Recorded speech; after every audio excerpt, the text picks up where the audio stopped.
Se eu te dissesse que o maior fenômeno literário da era moderna quase foi parar no lixo mais de uma vez, você acreditaria que a história que vendeu centenas de milhões de livros virou filmes, parques, jogos e basicamente dominou a cultura pop por décadas, foi considerada sem futuro por uma fila inteira de adultos engravatados? Parece piada, mas é exatamente isso que aconteceu com Harry Potter.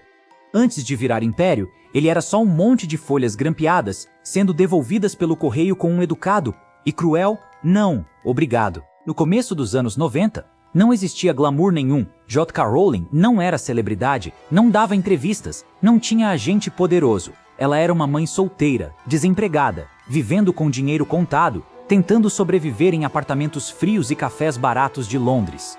Enquanto o mundo olhava para ela e via fracasso, ela carregava na bolsa um manuscrito que ninguém levava a sério. Literalmente ninguém.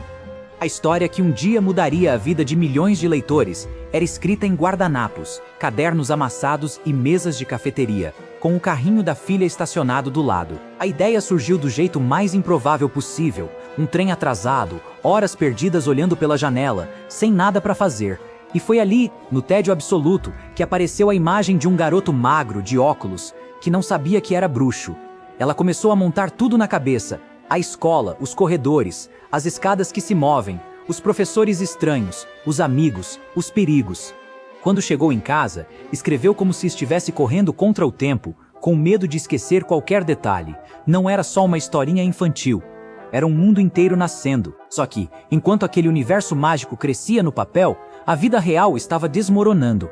A morte da mãe a atingiu forte, a depressão veio pesada, o dinheiro sumia rápido demais. Teve dia em que escrever era a única coisa que fazia sentido.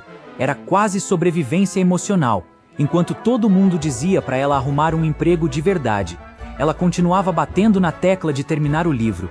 Não porque achava que ficaria rica, mas porque simplesmente não conseguia abandonar aquela história. Quando o manuscrito ficou pronto, veio o choque de realidade. Ela começou a enviar o texto para editoras. A primeira resposta foi não, a segunda também.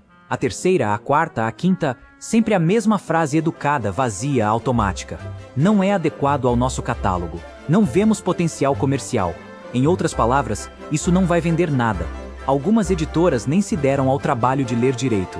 Era só mais um original perdido numa pilha. E os nãos continuaram, um atrás do outro, 12 rejeições. 12 vezes em que o que viria a ser um dos maiores sucessos da história foi tratado como lixo editorial. Imagina a cena. Você passa anos escrevendo algo, coloca tudo que tem ali, e 12 empresas diferentes basicamente dizem que não vale nada. Qualquer pessoa normal teria desistido no sexto não, talvez no terceiro. Cada carta de recusa era um convite para jogar tudo fora e seguir a vida. Quase no limite, já cansada, ela tentou mais uma vez. O manuscrito foi parar numa editora pequena, a Bloomsbury Publishing. Nada de prédio gigante ou aposta milionária, só mais uma porta. E o que salvou a história não foi um grande executivo visionário, foi uma criança. O dono da editora levou o primeiro capítulo para casa e a filha começou a ler. Ela gostou tanto que pediu o resto imediatamente. Simples assim. A decisão que mudaria o mercado editorial inteiro nasceu da curiosidade de uma menina. Mesmo aceitando publicar, a editora não estava confiante. A primeira tiragem foi minúscula. E ainda deram um conselho quase humilhante. Era melhor ela não largar a ideia de arrumar um emprego fixo, porque livro infantil dificilmente pagava as contas. Ninguém ali imaginava que aquele livrinho de bruxo estava prestes a virar uma avalanche cultural. Aí aconteceu o inesperado. Crianças começaram a indicar para amigos. Professores começaram a recomendar. As livrarias começaram a pedir mais cópias. O boca a boca virou febre. As filas apareceram. Cada novo lançamento era maior que o anterior. De repente, o livro que ninguém quis publicar estava dominando o planeta. Traduções, filmes, produtos, eventos, parques temáticos.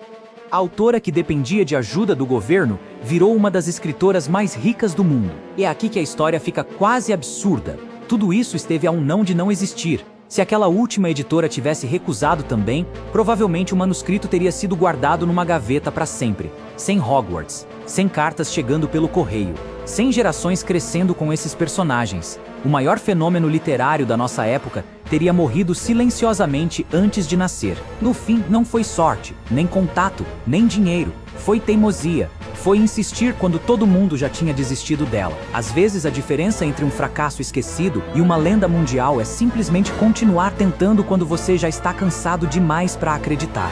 Porque, no caso dessa história, o mundo quase perdeu tudo só porque 12 pessoas acharam que não valia a pena.